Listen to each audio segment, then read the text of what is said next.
Hi, I'm Pastor Mark, and I have a question that you've probably never been asked before. Is the color yellow really real? By that I mean, does it exist out there in objective reality? Or is it just a quality our mind conjures to represent something out there in objective reality, namely a certain frequency in the spectrum of visible light? If your answer is yes, it does exist out there in objective reality, then you would be in agreement with most people. But you would not be in agreement with most scientists and philosophers or anyone who even has a passing knowledge of the vagaries of perception. Now let's get a little terminology out of the way. If you believe that the color yellow and other qualities exist out there in objective reality, you are known as a direct realist because you believe that we can directly know what exists out there in objective reality through our senses, not just our sight, but our hearing, our smell, touch, and so forth. On the other hand, if you disagree with this and believe that these qualities, like the color yellow, are merely representations that our minds use to represent reality, you are known as an indirect realist.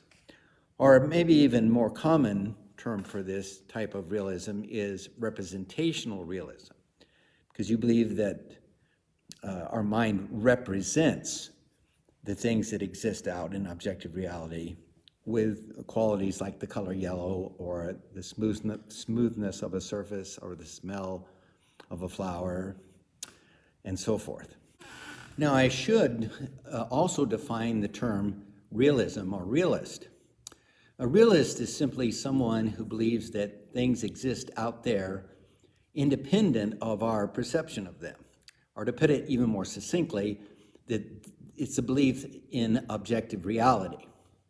Now note that if you believe in objective reality, what you are presupposing is a two-realm conception of reality, consisting of objective reality, made up of all those things existing independent of our perception of them, and then subjective reality, all those that exist because we have perceived them, namely our experiences, our subjective reality.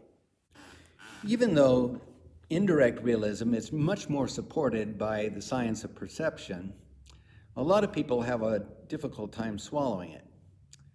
It's a bitter pill, namely because it means that objective reality is a land to which we can never travel, even though it's supposed to be more real than subjective reality. Now, why can't we go there? Because how do we know anything? It's through experience. And what is experience? Experience is subjective. It's not objective. There is, however, a modified form of indirect realism, often referred to as scientific realism, that makes the pill of indirect realism much easier to swallow. And it has gained quite wide currency among the intellectual elites in our society, such as in the universities, in government bureaucracies, on corporate boards, and so forth. What scientific realism asserts is that while we cannot know reality directly, qualitatively, through our experiences, we can know it directly, quantitatively, through as measured by scientific instruments and methodologies. So let's take the color yellow again as our example. What you do is you take a spectrometer and you measure the wavelength of the light called yellow, and look on the oscilloscope and find out what number of or what frequency corresponds to that wavelength. Then you have ascertained the objective nature of light and its frequency. And so you have, in effect, directly directly come to know the nature of light, what really exists out there in objective reality. What is not appreciated nearly enough is how profoundly scientific realism affects our worldview. Because if qualities are not real, if they don't really exist out there in objective reality, and the only thing that is real are quantities as measured by scientific instruments and methodologies, then all qualities are not really real. Now, I'm not just speaking about the color yellow. I'm speaking about qualities such as beauty, meaning, love, justice. You can see how this leads to a very impoverished understanding of reality. Because after all, what makes life worth living in the end? It's not the quantities of life, it's the qualities of life, such as love and beauty, justice, meaning. I am convinced that the rot of nihilism that is eating at the heart of Western civilization today in post-industrial societies is largely due to scientific realism, the assumption that qualities do not exist out there in the world, in the real world. It is also why such things as the arts and humanities are way undervalued and underfunded compared to technology and finance in our society, and why we focus on GDP, gross national product, in our policies rather than on quality of life. Let's look at scientific realism and its assumptions and see if they stand up to critical scrutiny. To begin with, the notion we can know objective reality directly through scientific instruments and methodologies is absurd on the face of it. What could be more indirect than reading numbers off a dial of a spectrometer and then using the human artifice of mathematics and scientific methodologies in order to understand those numbers? An even more damning fallacy behind scientific realism is this seeming assumption that we can know reality directly through quantities as opposed to qualities. With quantities, you must have some kind of mathematical symbology in order to understand the quantities, the numbers being presented. That's not true with qualities. The qualities we experience intuitively, so we don't need any kind of symbology.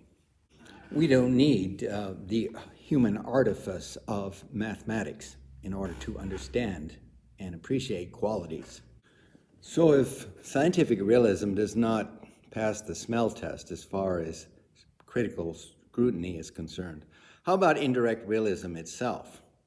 Well, as I mentioned earlier, most people find indirect realism in its most logical, consistent form to be a bitter pill to swallow, because what it means is that we can never know what is really real directly, but that is objective reality. All we can know is our subjective representations of objective reality, whether qualitative or quantitative. Well, I would contend that we don't need to swallow the bitter pill of indirect realism at all. What we need to do is do away with the whole two-realm conception of reality, consisting of the objective realm and the subjective realm. Instead, we should adopt the one-realm conception of reality, consisting of experience, or to use a Kantian term, consisting only of phenomena. Another way to put it is that experience is not of reality, experience is reality. Doesn't science depend on the existence of objective reality? Well, it is true that most scientists believe in objective reality, just like most everybody does. But the scientific method does not depend upon the two-realm conception of reality.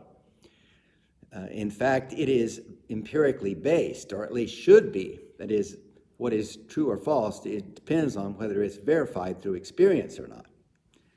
And when it is not empirically based, then it goes off the rails, as in the case with string theory, and becomes more of a religion or a philosophy than science.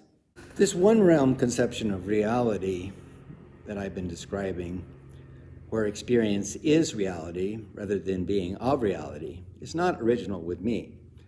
You can trace it way back to the 4th century CE on the Indian subcontinent in a Buddhist philosophy called Yogacara. But if you want to compare it to modern Western philosophy, I would lift up Alfred North Whitehead's process philosophy, as described in his seminal book, Process and Reality. Admittedly, this one-realm conception of reality, where experience is reality rather than being of reality, raises some thorny and difficult questions that I won't be able to address here because of time constraints. But just put your questions in the comments section and I'll do my best to answer them in full.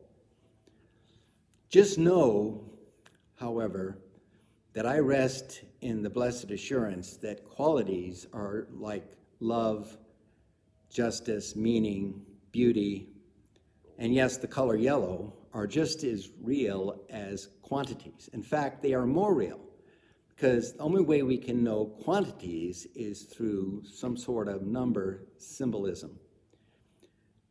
Qualities we can know directly by feeling them.